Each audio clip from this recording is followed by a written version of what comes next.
apa saja. Dan gue rasa lebih enak kalau gue bikin formatnya video ya, jadi dibanding tulisan. Dan gue akan jelaskan ya, ini secara terbuka, secara transparan, portofolio yang gue sedang jalankan sekarang ya, sebagai pribadi gue itu seperti apa, data-data internal yang gue punya itu seperti apa, dan gue akan sharingkan pemikiran gue ya, kesalahannya di mana, apa sih yang harusnya gue bisa bikin lebih baik terhadap portofolio gue. Jadi gue harap kalian di sini ya, buat yang demen belajar dan suka belajar, kalian bisa belajar nih dari kesalahan-kesalahan gue supaya nanti kedepannya kalian nggak melakukan kesalahan yang sama. Dan ini pun sebenarnya down. Jadi kita akan ngomong di 2026 ya, 2026 YTD ya. Jadi total portofolio gue tuh hilang seperempat ya. Tapi basically ini sebenarnya hitungannya paper loss ya. Jadi bedanya paper loss dengan realized loss ini adalah floating loss. Jadi karena gue belum cut loss dari posisinya, gue tidak mengambil, ibaratnya gue nggak pernah potong portofolionya, ini masih ada ya, dan masih ada potensi untuk bisa balik lagi. Tapi gue akan jelaskan pemikiran gue semuanya di sini.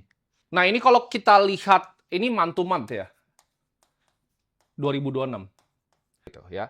Jadi portofolionya minus 25% di sini ya, berdasarkan weighting blended gue. Nah, di Bitcoin di sini apa sih yang terjadi sebenarnya? Gue waktu itu tidak melihat bahwa stretch-nya Michael Saylor, STRC-nya, itu bisa membuat dia untuk force selling Bitcoin-nya turun ya. Dan nanti kita akan lihat kira-kira outflow-nya besar sekali ya. Bitcoin dari fund-fund besar juga banyak sekali outflow-outflow yang besar. Buat beberapa orang, banyak yang ngerasa, oh dia ketika saham pilihannya itu justru terbang, waktu itu kan biasanya udah turun dari sekitar Januari ya, Januari, Februari, banyak mungkin orang-orang awam ya di pasar modal yang ngerasa, wah Bank BCA turun, saham gue ini enak, saham gue small cap, saham gue naik, tidak ada korelasinya. Tapi kalian salah besar, kenapa? Karena ini weighting dari indeks MSCI Indonesia ya, jadi kalau fund seperti Edo itu akan masuk ke sebelah sini. BCA itu basically pegang 24,26% Indonesia. Jadi kalau kalian dilihat sama global, MSCI yang ngeliat Indonesia, itu 24% itu BCA. Ya. Jadi kalau BCA turun, satu negara ini turun. Ya. Itu cara pikirnya fund. Ya. Kalau orang bilang, oke, sell Indonesia, apa sih yang di-sell sama mereka?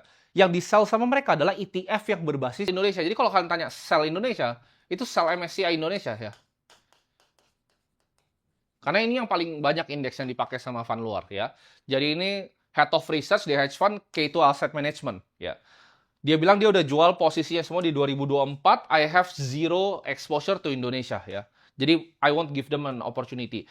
Nah, kalau misalnya ngomong seperti ini, balik lagi, gue bukan ahli geopolitik, gue bukan ahli orang yang ngerti beginian secara dalam ya.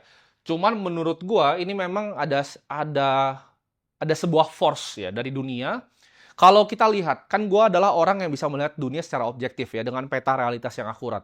Ketika banyak sekali kanal-kanal media yang